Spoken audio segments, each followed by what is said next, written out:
Welcome back to the DataStack Show. We are really excited to talk to Ciaran from Matillion. He leads up product there, and he has a really long history of working in data. Kostas, I'm really interested to ask him about Matillion specifically, and we'll probably talk about lots of things related to data in general. But there are a lot of sort of ETL, or as we'll talk about, ELT tools out there. And I'm really interested to know how Matillion does things differently. I mean, they're a really successful company, raised a huge round. And so I'm excited just to learn more. How about you? Yeah, absolutely. I think they have raised like $250 million so far. And they're one of the leaders in this ELT space. So I think it's going to be very interesting to hear from him. We'll chat with him about like ETL versus ELT, right? Like that's one of the things that we need to ask him about. And yeah, I mean, Matillion has great exposure to so many companies out there. So I'm sure like he will have some great insights to share with us about where the industry goes, like what the companies are looking for, how the data is used. And yeah, I think we are going to enjoy our conversation today. All right, let's dive in. Ciaran, thank you so much for joining us on the DataStack Show. We're really excited to learn about you, your background, and what you're doing at Matillion. Hey, thanks for having me, Eric. Nice to see you. All right, so you've been working in the data space for well over a decade. Do you want to give us just a quick background on where you came from and what you've done throughout your career? Yeah, happy to give a quick intro. I've always been involved in integration software. Back in the day, I started with a software company in Ireland. It was very much about integrating different applications. Any of your listeners know about object request brokers, or ORBs. They were kind of the precursor to web services. And then I kind of worked my career up in web services and enterprise service bus, mostly on the messaging side, you know, how applications and processes got integrated. Bit of BPM, business process management along the way. Kind of ended up then doing a lot of work on API and SOA. And a few friends of mine joined a software company called Talent, and they invited me to join. And it was kind of a bit of a breath of fresh air. I always found it kind of strange sometimes to explain what is an API, what is an ESB to friends and family. They're probably bored senseless listening to me talk about it. But I actually found data so much more easy to explain, because it was just, you know, you could explain any kind of interesting analytics project, and so many of them. And then, yeah, worked my way along with Talent. We went IPO. And then more recently, I've joined Matillion, kind of very much looking at how analytics, cloud analytics and data basically behaves in the cloud. But yeah, I've always been involved in integration software. As I say, I think data came along, or data integration came along, and certainly just made yeah, the barrier for me to explain to friends and family what I do and make it mildly interesting. Purely because I think, you know, people are actually interested in some of the big data projects that we operate on. Yeah, no, I'm laughing because, you know, working in data, and I'm sure Kostas has had the same experience. You're at a holiday party with family, and you know, now what does your company do? And you pause for a minute to try to think about, okay, how do I package this in a way that's digestible? So could you just quickly explain what did Talent do and what does Matillion do? Just in case any of our listeners aren't familiar with either of those tools. I think most of them are, but just to kind of set the table for the conversation would be great. Yeah, so the type of area that Matillion operates in is in the area of data analytics. I think a lot of people are familiar with data integration as a kind of a general term, but data integration means a lot of different types of things. It can be anything from, you know, data loading, you know, people like Fivetran, Matillion, Stitch Data, Talent, even Informatica do those things. A bunch of open source projects out there as well that do that. And the simple act of loading the data into, you know, a data lake or an S3 bucket or blob storage, that's certainly one aspect of what we do in data integration. But it starts to get a little bit more than that. I think a lot of what we Matillion really focuses in on is how data behaves within data analytics and data warehousing. So it's very much about data in a data warehouse. How do you merge? How do you curate? How do you get a 360 view of a given data asset? And a lot of that information then ends up in Tableau reports, Click reports. It's very much about BI and analytics. But data integration itself is a bit broader. There's also streaming, and there's kind of areas that have little or nothing to do in some respects to analytics. They can simply just be about, moving data from one application to another, and maybe even just moving the data back again. You can imagine, like, hey, your ERP, every time a new customer makes a purchase on a website, ERP basically then is responsible for changing the inventory, doing the order, doing the whole cash flow process. It's not really analytics per se, but it certainly has a lot to do with data integration. So it's a pretty broad, all-encompassing term. Most of what we focus on within Matillion, though, is really about making analytics ready data, so people can actually do the Tableau, do the Click thing, build some reports.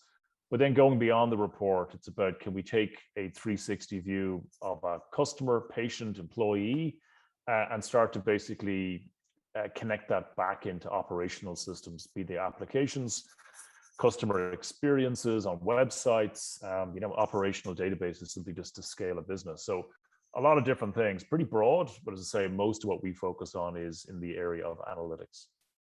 Very cool. And I want to start out with a question, which has been just an interesting topic in the data space in general.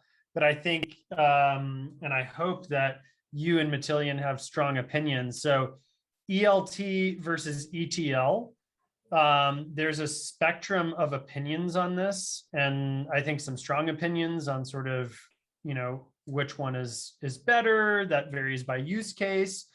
But what's your take, and how does that look from a sort of actual product perspective at Matillion? Yeah, I think I had a phrase recently enough that said ETL should never have existed, which somebody said, that's a pretty strong opinion for a company that does ETL. And I said, yeah, it probably is a strong opinion for somebody who does ETL. But the question is, why did ETL basically get created? It is a process, after all. It's just a way of taking data from a number of different source systems, merging it together, and making a table. That's literally all it does. But I think the ETL versus ELT, you've got to look at how data warehouses were used, I think, back in the day. And even if you were only to go back, like, pre-Snowflake, pre-big data, perhaps, let's say, go back 10 years. There were these kind of precious systems that people had a fear with the admin who owned it. And, God forbid you went and asked them to basically run, I actually don't even know the word ad hoc is a word you can use with a Teradata admin. It's just like, what are you referring to? Go back to where you came from. So it was very much about business critical, financial critical workloads, which makes a lot of sense, right? That you're paying a lot of money for some very, very highly optimized, amazing software. Therefore, like the ad hoc kind of analytics that maybe we'd run today, or even just the scale of the analytics, it just would have broken the bank. You wouldn't have been able to fund an analytics project. So in that light, I think ETL got created. So sure, it makes the data warehouse run faster in a sense that it can, it can extract data, load data, curate data. But actually, it took a lot of the processing, the more ad hoc analytics processing outside of the data warehouse. And therefore, you end up with these kind of dual parallel systems. Your most important analytics happening in the data warehouse, and everything else, just whatever it is, outside in this ETL process with its own specialized software. It had its own engines. In some ways, it had its own horizontal scalable engines, clustering, all that type of stuff exists in ETL products. Whereas if you fast forward today and you even look at Snowflake, Databricks, any of the kind of, Redshift, they even don't even describe themselves as data warehouses anymore. They'll describe themselves as a cloud data platform and, all that kind of stuff. But when you peel it back, you kind of say, well, actually, they're a utility. The barrier to go and run a process, ad hoc or otherwise, even the most important, it's like $2 a credit. Right? So you can go and as a team, just start to do your own analytics, just purely in isolation, maybe from centralized IT, and get on with it.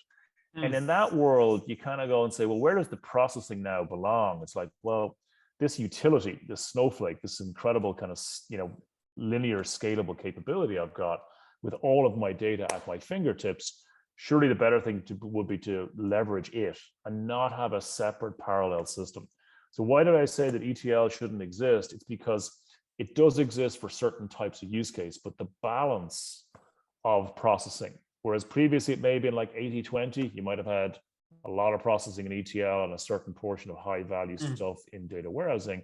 I think that's reversed completely now when it comes to data analytics. When I'm thinking about the cleaning of the data, the preparation of the data, it all just lives and belongs inside the data warehouse. It's faster, cheaper, better, more secure. It's kind of like the Olympics. It's that. Therefore, I think the real architecture design pattern for a lot of what we do when it comes to cloud data warehousing, it just belongs inside the the hyperscalers, and therefore you should just use it.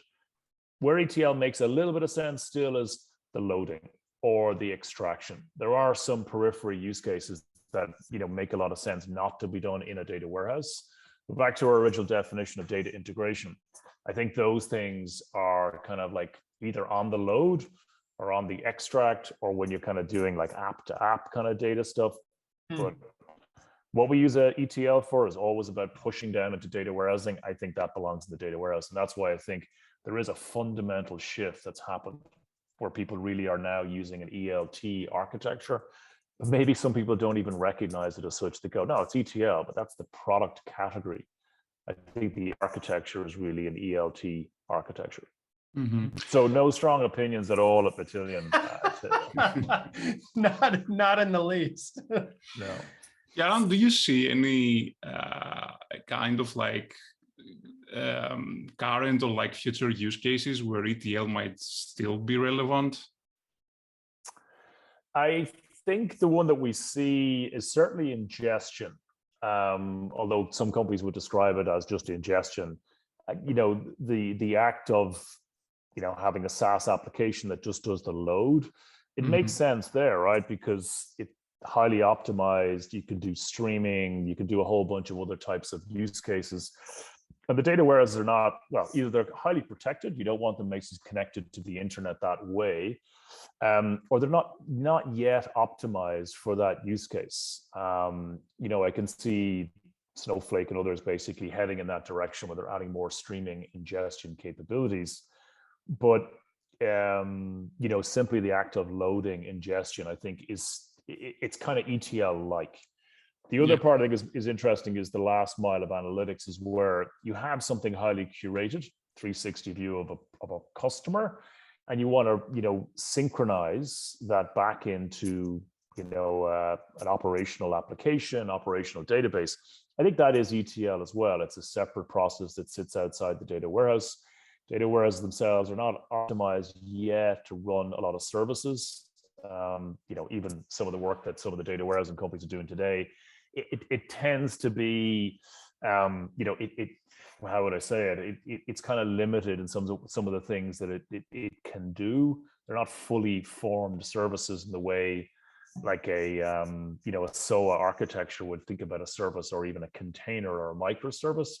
Tend to be extremely tightly bound, to do functional things, where state and history and other things basically don't apply. So I think at the edges makes a lot of sense. IoT, but again, are we still doing ETL at that point, or is it more like a streaming use case? Is it Kafka? Is it Confluent? I think there's other technology out there that does those really effectively. But I think ELT as an architecture makes the most sense today in terms of how people are using data in the enterprise. Cool. So if I'm thinking about like how someone is like doing ETL with something like Spark, for example, right? You have the extraction part, you will write some code for the transformation. So in transit, the data is going to get transformed, and then it's going to get loaded on the destination that, in our case, let's say it's like a data warehouse or a data lake. how, like this transformation part, which naturally in ETL is like a piece of code that we write, how does it happen in ELT? Because this is part is like pushed into the data warehouse. The data warehouse is a technology that like primarily is being developed to ask questions and get replies to these questions, right? So how do you see this implemented, and how also Matillion is doing it if there are like multiple flavors out there of like how to do that?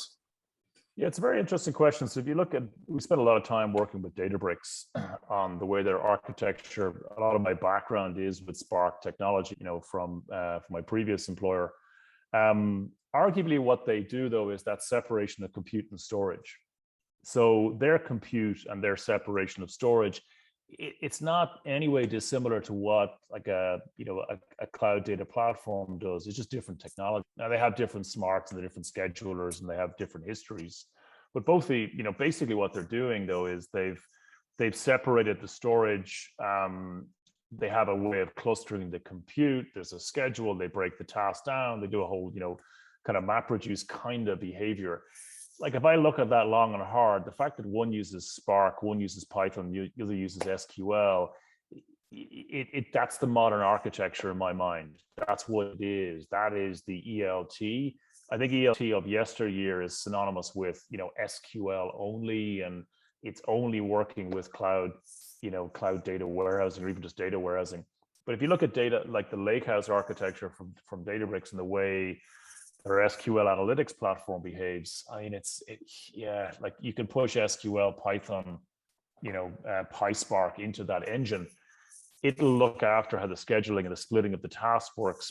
But in all intents and purposes, it's still an ELT architecture in lots of ways, in that there's a logic that's sitting directly on top of that data, virtualized. If I was to take the exact same problem and move it over to Snowflake, I'd probably get it all to work the same behavior. It might use different technology, it might be SQL based, but pretty much it's the same thing. You've got access infinitely to all the data storage, and you can spin up the compute as you need it. It's not like it's a completely separate thing. So in that respect, I think that's how we would consider it. And we, as Matillion, we just generate SQL for Databricks. It's highly optimized for their platform.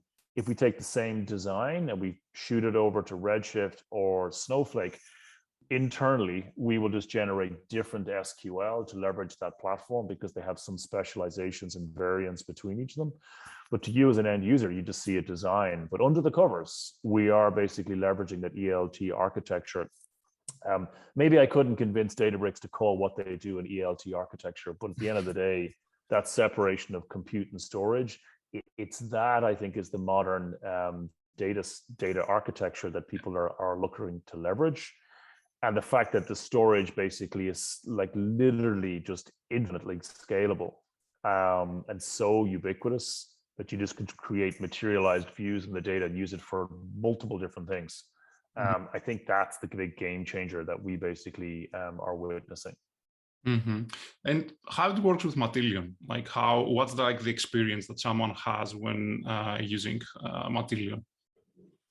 So our experience, I guess, borrows a lot from a no-code, low-code, IDE, drag and drop, where you are designing a logical flow. So things like, you take a data set, you tend to kind of almost get a table view of your data. It tends to try to flatten everything into a table. We think that the tables are, I guess, easier for most human beings to kind of mentally construct, and we're dealing with analytics people. So ultimately something, if it makes it into a table, it's easy to sort, easy to filter, and it's easy to basically pivot. That's the moral of the story. But actually under the covers, it isn't all normalized, it isn't all flattened. It's a highly structured internal data model that we have. It's just that the visual cue that you see on top of that is just to make it easy for you to use it. But it is very much a drag and drop metaphor.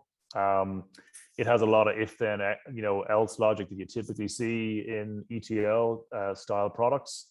And from that, we kind of create a visual logical documentation of the analytics that the developer is trying to come up with. And then when they go to run the product, I think this is where the real kind of smarts of Matillion kicks in. We start to do a lot of live sampling with the data. So you kind of construct a piece of logic under the covers. We're creating, SQL, interacting directly live with Snowflake. We're validating that SQL is valid. And then we're producing a sample data set so you can actually see whether or not to that design part of your structure or your flow is like, okay, up until now, I've got my Salesforce data. It's looking kind of correct. Maybe I've normalized the US and the European dates because, it tends to be the case that in Salesforce, you run into that issue quite a lot. Okay, great. What's the next thing I want to do? I want to bring in my par.data data. I want to kind of merge those based on a particular primary key. And the visual cue basically helps you continuously just iterate. By the time you get to deploying that data into Snowflake or whatever your data warehouse is of choice, you're pretty much certain that the table structure and the logic is correct. The only thing that potentially goes wrong is just that as you went through the sampling, you didn't realize that sample set wasn't representative of the total underlying data set. That can happen, right? You tend to only see a couple of hundred rows, but maybe the underlying data set is billions of rows. And that's why when you flush all this through into the data warehouse, you can then go and check it and visually, check to see if you've actually corrected all the errors in the data. But it's very much a visual metaphor. We try to get as much as we can to a no code or even low code, but we have a million extension points where people who want to plug in SQL, things like Python, you could even plug in OR code, and things like dbt are all fair game for us. You can plug in those capabilities, and we simply just orchestrate across all of them. But we're trying to get a visual document representation of your analytics. And like last I checked at a couple of customers last week, like 7 different data sets is kind of like the norm for anything that's moderately like considered what we'd call an insight. But like we've got customers at 26, 27 different data sources to produce a marketing lead score. Best of luck trying to hand code that. And you can, right? It's just the maintenance, iteration, upgradability of that flow. That's where we think that the visual look and feel of the product really starts to come into its own, as well as that sampling capability, which we think is really just a killer capability that as you design, you see live data and you see the logic of what you've designed. It's those things that basically are the powerful capabilities that Matillion offers. And again, it's all an ELT architecture. So we're directly operating on top of your data warehouse. Yeah, that's super interesting. And who is the user of Matillion? User for us is data engineer, but the problem with that term is that means a lot of different things. So ETL engineer for 100%, it's just that person who's used to the ETL design paradigm. Data engineer, I think, is a broader term. I think data engineer for us is anybody that could be doing things like airflow orchestration. Yep. They could be hand coding, but you look at it long and hard enough, it's just a different tool set or different stack for them. So we try to blend both of those in where, people who are more used to that kind of engineering background, which is CI/CD, injection of control. Hey, they probably grew up writing Java code using Spring Framework for all I know. Well, that's just me. But that type of person is now coming into the data world. The reason being is I think it's because people are recognizing that the resilience of the data pipeline is a word you hear a lot of, like the downtime of your data. And I think engineers have been really good. Certainly SRE, cloud ops engineers have been really good in terms of figuring that problem out. And I think that is influencing, that data ops thing is strongly influencing or has influenced Matillion in terms of how we look at orchestrating those pipelines together. So we have these ETL people. They're very much looking at business logic, business data, and their job is to take what your CFO wants to see in terms of revenue forecasting and that type of thing. But there's a whole bunch of other people around it who are kind of building all the periphery, the connecting and the loading of the data into the bronze sort of storage. That engineer is also part of what we do. But I think they're different skill sets, but they're complementary in nature. And I think we tend to separate that there's like almost like a mini SRE team, which are data engineers that surround these ETL engineers. And the ETL engineers are really looking at the actual design logic creation of this, master record of something. So that tends to be the two groups that tend to use our product. Yeah, makes total sense. And it's a great point that you are making here, because many times you hear people asking like, okay, what is a data engineer? Like, why do we need another discipline in engineering, right? And actually, I think that the best definition that I can personally give is that data engineering is like hybrid between operations, SREs, as you said, and actual like software engineering, because you also have to do that. So you pretty much, like, to be a successful data engineer, you need to have like knowledge from both. Like, you need to build your pipelines, but at the same time, then you have to monitor your pipelines and care about SLAs and have them like, up and running and all these things. And I have a question, which is actually like something that I find interesting in general, not just like for data products, but how is this visual metaphor that you described fits into like the workflows that engineers have, like developers have, like all these CI/CD, versioning, all the standard like tools and methodologies that engineers have to, like support the quality of their work. Like, how does it work? Very interesting question. I've spent a lot of years basically looking at CI/CD, version control. Actually, a good number of years ago. This actually must be about over. I'm gonna go back. How long would I go back? 18 years. Mm-hmm. I was at one point a ClearCase admin, so I spent a bunch of time being an engineering manager, and I had to be the ClearCase admin because there wasn't just nobody else to do it. So I kind of grew up in that whole strong versioning control that IBM Rational products had, and then other type of products that come along. I think these days everybody uses Git or Bitbucket and those types of things. But the whole notion of versioning and branching and merging and those types of capabilities, I just don't think it's not that it's not natural, but it's not in the kind of the purview, I think, of the ETL engineer. It certainly hasn't been, but it's definitely something that engineers would just kind of go, well, that's how you do it. So what we've tended to see is the capabilities that are kind of the Git-like thing with version control and branching and merging, they're becoming commonplace in the data products, the ETL stack. We may not use the same like labeling and the way it's visually shown to the end user as the way an engineer will be comfortable with, but it's the same thing. And actually under the covers, we're actually using Git for that matter. Like, that's how we do our version control. And it's very strong version control and very strong branching and merging. But I haven't yet exposed that terminology to the ETL engineer. I don't want to scare them. But I think they like the fact that they can roll back and they can share and they can do all those things. And then it goes further than that, right? Because non-repudiation of a version is becoming a really important thing in our world because we operate so quickly. At some point when something breaks, now breaking could be just that a pipeline doesn't run, could be a security issue, could be something else, could be something more nefarious, right? That a bunch of records basically appeared on the internet and lo and behold, we didn't mask something properly. Somebody's got to go check out why. And maybe there was a misconfiguration of a rule inside one of the ETL pipelines or one of those particular products. But that's not versioned and controlled and checked in.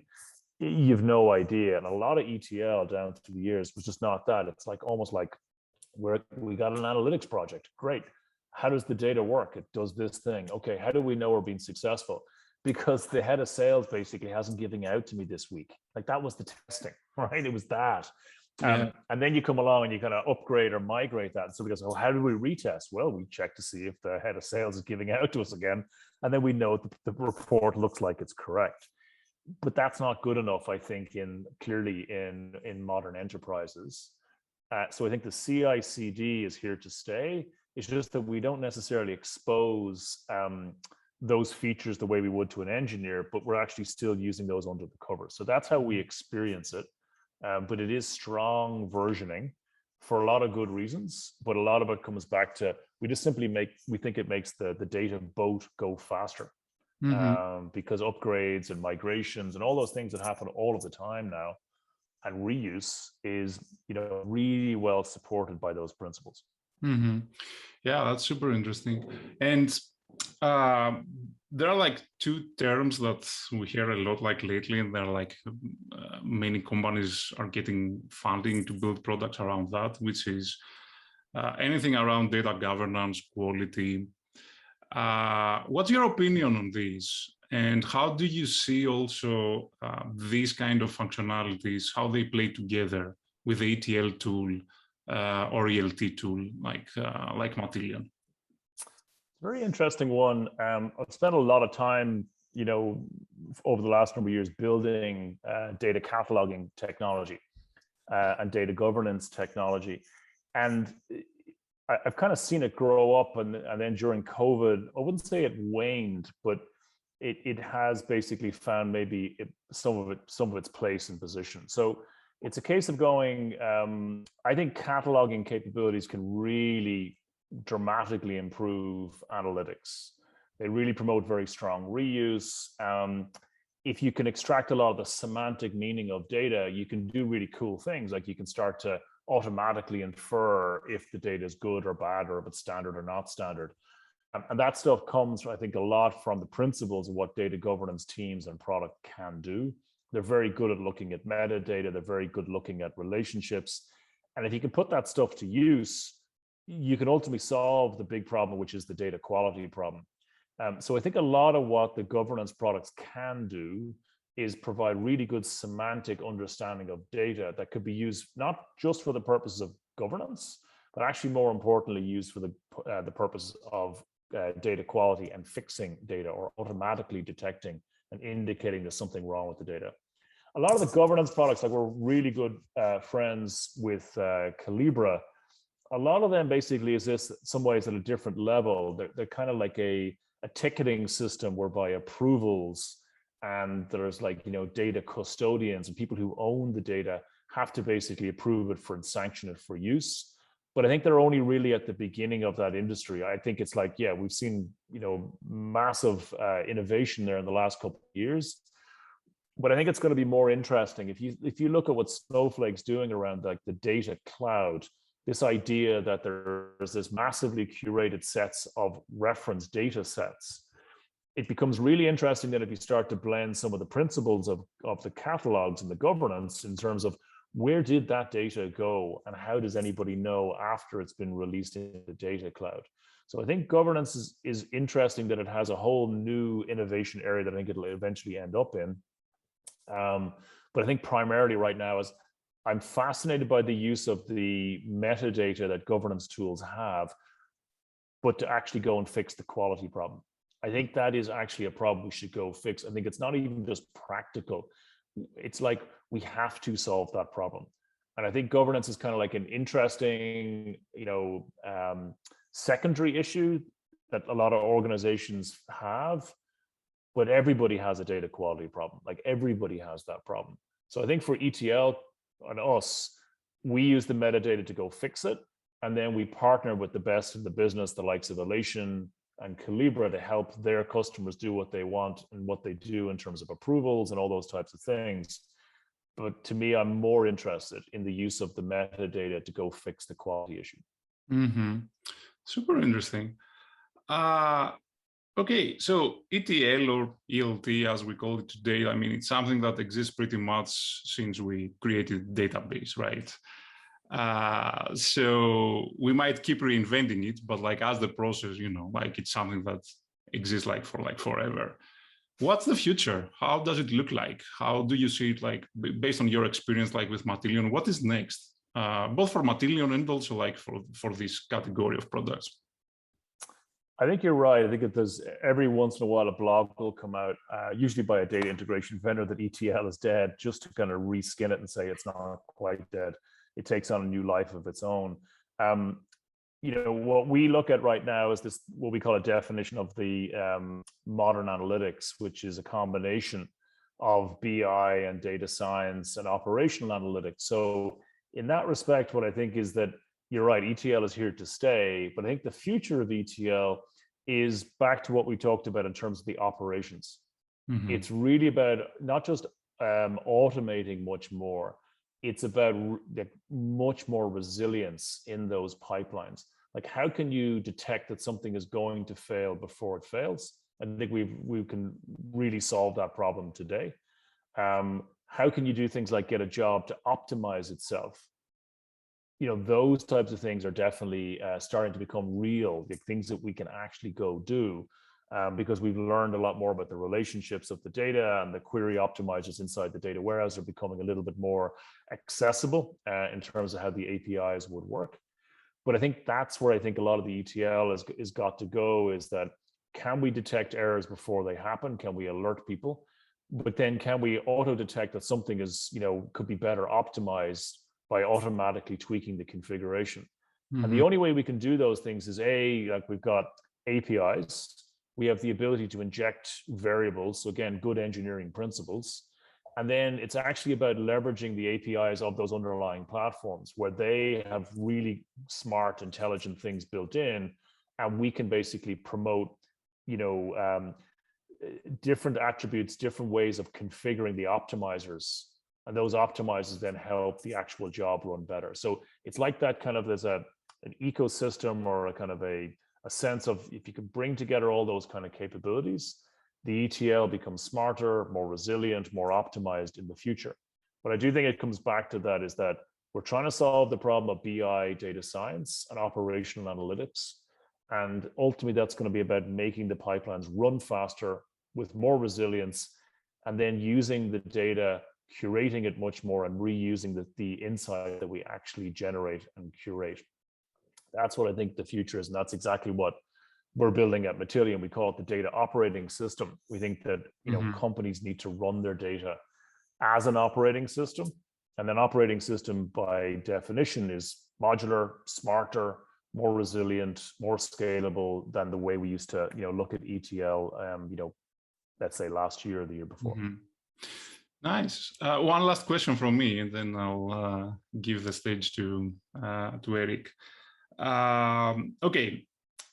About like the destinations, I think the set of like possible destinations, they're like, it's pretty limited. Like we know it's like all the data warehouses that are out there. There are not that many anyway.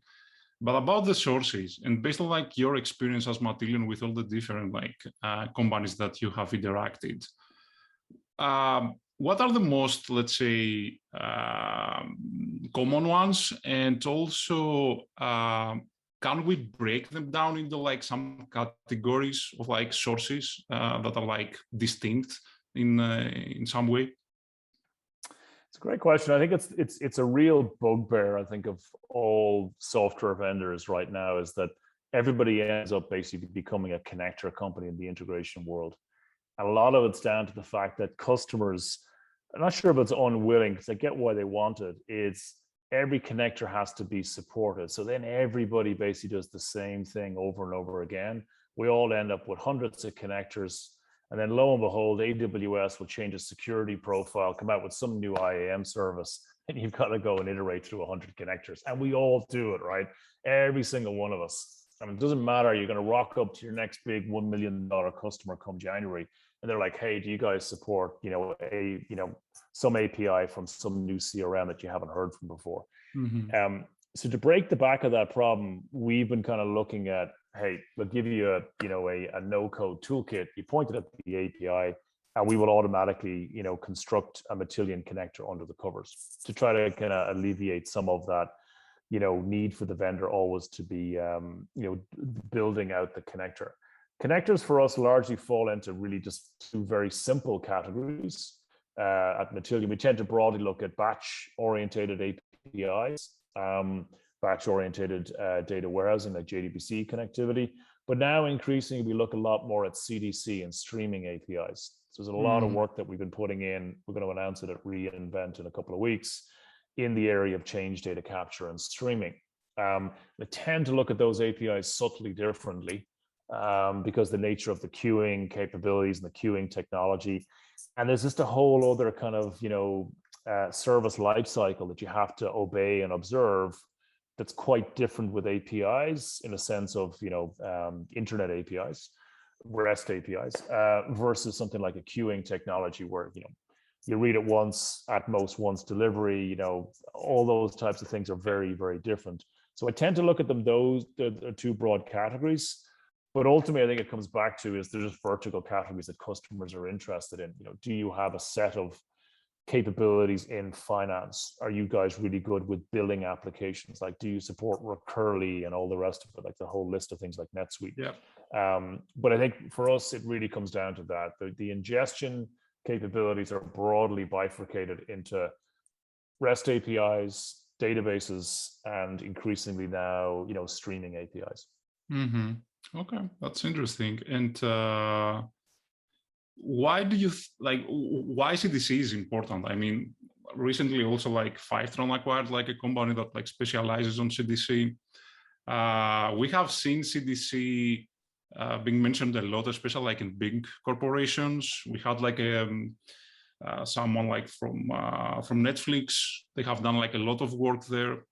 Yep. Why is CDC like a thing? Because initially, I mean, the technology that is based on is like the replication logs of the databases, right? Like yep. it was built for something completely different. So yeah, for every time I've heard ETL is dead, I've heard CDC is dead. So I'll kid you not. I think a lot of it is to do with organizations right now are doing cloud migration, and they're trying to digitize as fast as they can. And at the end of the day, they don't have the ability to always change all of their on-prem software at the same time. But they have the need to basically get that data, the change data sets into their cloud analytics platform. So I think a lot of it is, for me, is that they've selected a cloud data warehouse. They've bought in very strongly to the vision of what that analytics can deliver. I mean, it's true, right? I've seen it for myself. I can see what those platforms can deliver.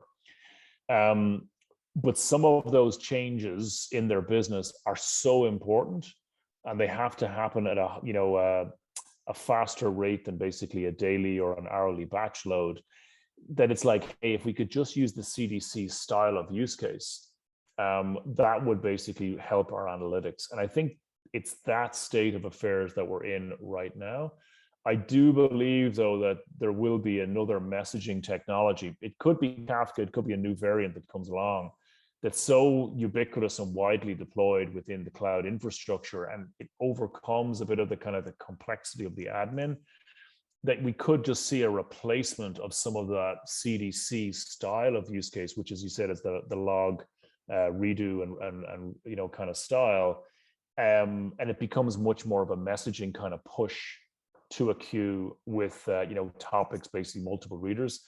Right now, I think it's just one of practicality. I think we're used to basically doing the logging. We can't change those operational databases, even if we wish, because it would just impact the business so catastrophically or so big. It would be just too risky. So why change it? Why change what works? I think is what I'm observing. Like 1 in every 4 of our customers right now is like, what are you guys doing with CDC? And how do you get it into Snowflake? So it's not just it's like, can you get it into Snowflake in a highly resilient way? And I actually think it may be, like, I guess, proven a lot by the likes of the Fivetron guys saying, hey, data ingestion is not just ETL. And I was like, it is. I'm like, well, no, it's different, because what we've done is we've just said we're going to solve the problem of loading data to cloud, and after that, do what you want with it. And I think CDC is set for a similar kind of rethink. It's just get it out of the log file and stick it into S3, do what you want after it, and we'll have it, ordered. We will have it high fidelity. We'll have a metadata log. We'll have all of the information that you need to go and do whatever analytics you want, and as much of it as you want. And I think that's the redo on CDC that's coming. It's optimized for the way we can do analytics in the cloud. I think that's the evolution that's coming rapidly in CDC. Super interesting. Eric, all yours. I know you could keep going. I think we're getting close to the end here. Ciaran, I wanted to rewind just a little bit. You talked about modern analytics as being BI, data science, and operational analytics. And I'd love to drill in on that. And one thing that we've seen repeatedly on the show is that there are a lot of terms that I think a lot of people, including myself, think are easy to define. Oh, analytics, right? But then if someone said, hey, could you give me a really good, concise, articulate definition of analytics? I may have to stop and think about that, because it can be very complex and wide ranging. But it just really struck me that you sort of included three pretty traditionally separate components in a single definition of analytics. So can you dig into that? Yeah, I think for me, if I go back to where we kind of started here, we talked about ELT and the kind of the benefits of cloud storage technology and the separative compute. Like business intelligence, I'd love to know who came up with the term, by the way. I think it's fascinating, right? Because I think middleware companies and integration companies always have strived for, how do we tell people our business value? We never really cracked the code. But the analytics guys basically cracked it 20 years ago. It's business intelligence. It just sounds amazing. And really what a lot of it is just to basically, as you know, is providing reporting on data. There's a lot of stuff that goes into making that happen. But when I look at data science, I don't think it's the same type of analytics in general. I think a lot of stuff we do in data science can be, but I think it's sometimes about that the answers that we get from data science are not always deterministic. That's always the classic one. Sometimes they can be range based. So within a particular range, the answer is somewhere here, and it's a different type of thing. And you've got a whole bunch of techniques and algorithms and stuff that people have built up. So I won't even go into all that. But I still think it's analytics, but it's a different type, serves a different purpose. And whether you're bought in on the volume and scale and all that type of stuff, yeah, maybe. But I think it's more to do with that the answer is not always a single deterministic value. It's in a kind of a range of values. But the last thing in operational analytics, I think that's different only because it distinctly says, we basically want to operationalize something that we've learned. And all it basically says is, hey, the last mile of analytics is not a visual dashboard. It certainly is a great way to create a conversation with an executive team. But ultimately, like I always talk about leading and lagging indicators, we're big believers at this at Matillion. There's a framework called 4 dimensions of execution. And it's like you define a wildly important goal.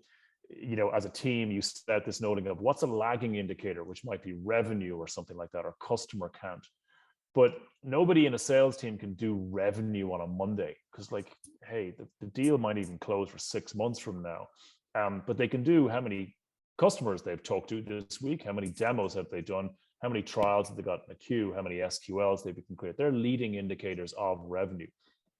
So you start breaking things down that kind of way, you start to get into this kind of like, okay, the visual dashboards that we use in lots of organizations are really around those things.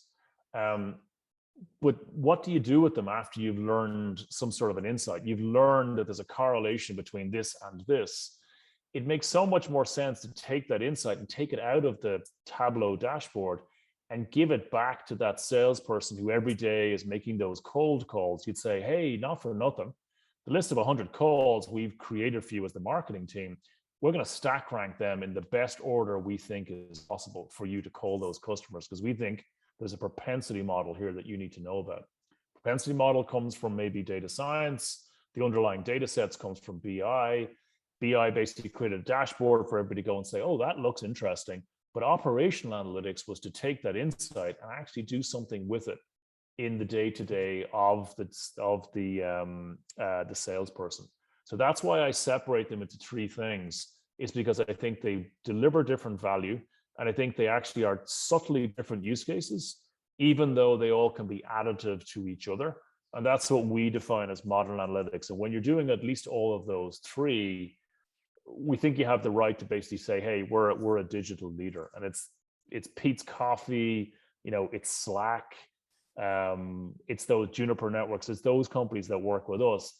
And that's what they're doing. So when I started off by saying, hey, these guys are using these things called output connectors from Matillion, those are the companies that are driving us for those. They want those insights that they've generated from BI and data science, and they want to get those marketing lead score algorithms they've developed back into the layers of their marketeers.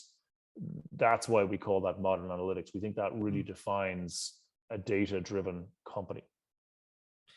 How many companies? So a lot of times I think about the journey that a company has to go on to become data-driven, call it digital transformation, whatever, right? First, you need to collect all of your data. And to your point, fix your data quality issues so that whatever insights and however you're deriving them on top of all this collected data in your warehouse are good insights.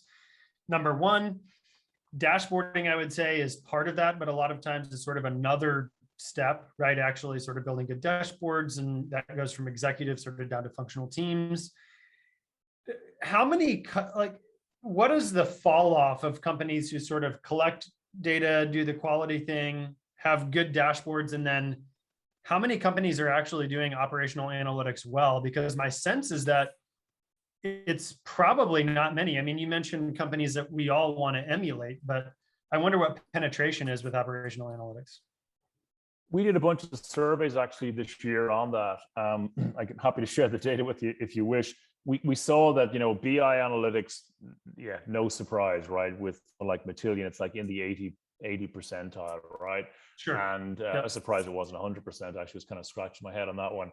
The data science guys were in like the 46 to 52, somewhere in around there, because we ran this survey over multiple days with different webinars that we ran. And the operational analytics is anywhere between 8 and 14%, right? So it's kind of, it's down there. It's not basically as done as much as maybe as the other types of analytics. I guess that's to be expected. People are kind of maybe only now waking up to do some of these things. I've got to believe that COVID has fundamentally changed the way we use data forever. I think a lot of what we're doing right now in terms of digitizing the business is never going to change. We're never going to go back to some of the things we used to do. We've had to basically put a lot more reporting, you know, in front of people, in Zoom calls, in things that were in Slack and ClickUp.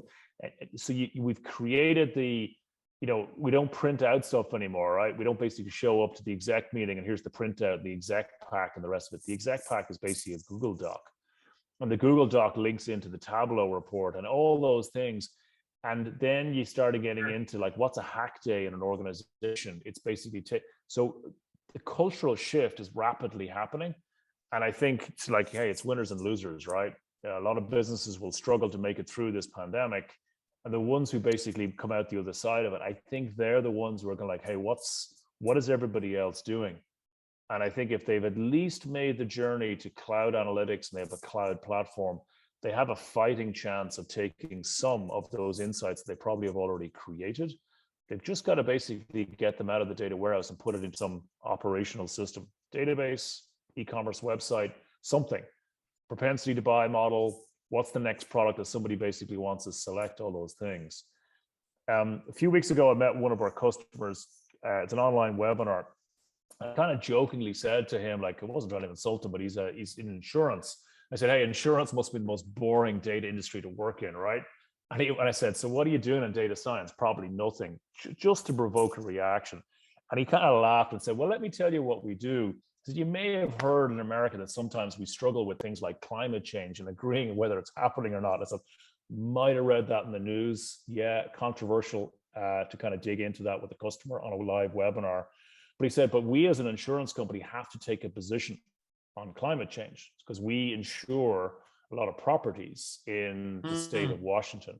You looked at the state of Washington recently, a lot of forest fires and things like that. So they're using a lot of GPS location data, weather reporting data, a lot of predictive models to incorporate that into the contract insurance information that they have to say, what is the likelihood of a forest fire wiping out town A, B, and C next year? Now that is climate change, but it's really interesting that as an insurance company, they have to take a position on that because that is basically the future. or not the future of that insurance company if they are not on the right side of that predictive model. And like, therein is the operational analytics that I'm talking about. You know, they're doing BI, they've moved to data science, and now they're basically building alerting into their entire system. Like, there you go. In the most boring industry, insurance, they are doing incredible things. And then I thought it was just hilarious, not hilarious, kind of big and important for me, but I thought it was interesting that he chose to say that they had to take a position on climate change. So, you know, that's the other thing I think is fascinating during COVID. We are all more exposed to data and data analytics and projects like never before, right? You think about it, you used to watch the news in America the last 20 years. What is on the news that is to do with data? It's all financial Wall Street stuff and baseball, right? Two things, so the only two things. And now we have COVID, right? COVID is the third thing that every day it's stats, reports, all those things. That's really interesting to me in terms of that our culture is becoming more data savvy, more analytics aware beyond the two popular ones, as I would have said, of finance and sports. You know, we're now basically looking at another dimension that is more scientific related, but look at climate change reports and how they're denied, and basically some people believe and some people don't believe. Those things I think are going to generate a culture of people that have a greater, I hope, awareness of the importance of using data to prove or disprove a theory. We could not have picked a better way to end the show. I think that was incredibly insightful. I am with you. I hope that our societies do become more data-driven and become more analytical, because I think that's really healthy in many facets of life, not just if you work in data integration. Ciaran, this has been a really great show. Hey, thanks for having me, Eric. Absolutely, and we'd love to have you back on as you settle into the saddle even more at Matillion and continue to build some amazing things for your customers. Hey, great. Thanks for having me, guys. Really great to chat with you today, and love to do it again. Okay, that was a really interesting show, and this takeaway for me is more of just a funny one, and it was an anecdotal observation that Ciaran made, but he talked about the head of sales, giving you hell when something's not working, or you have a data quality issue. I think we've probably both experienced that, throughout our careers in one way or another. And I just got a kick out of the idea that, the head of sales is sort of the most high impact data QA engineer that there is. Yeah, I think the question why this lead is not on Salesforce is something that how many times you've heard that? Yeah. They're like I don't know, like an amazing early detection mechanism for data quality issues. Yeah, who needs a propensity model? Absolutely. Yeah. I think everyone can relate with that. Yeah, it was an amazing conversation. I mean, Ciaran is like a person that has like a huge experience. He has experience like ETL or ELT, of data integration, like whatever we want to call it, in many different phases of the industry, with talent, with Matillion now. He shared like some amazing thoughts and like experiences with us. And I'm really looking forward to have him again back to the show. Do it. Well, thanks for joining us again, and we will catch you on the next episode of the DataStack Show.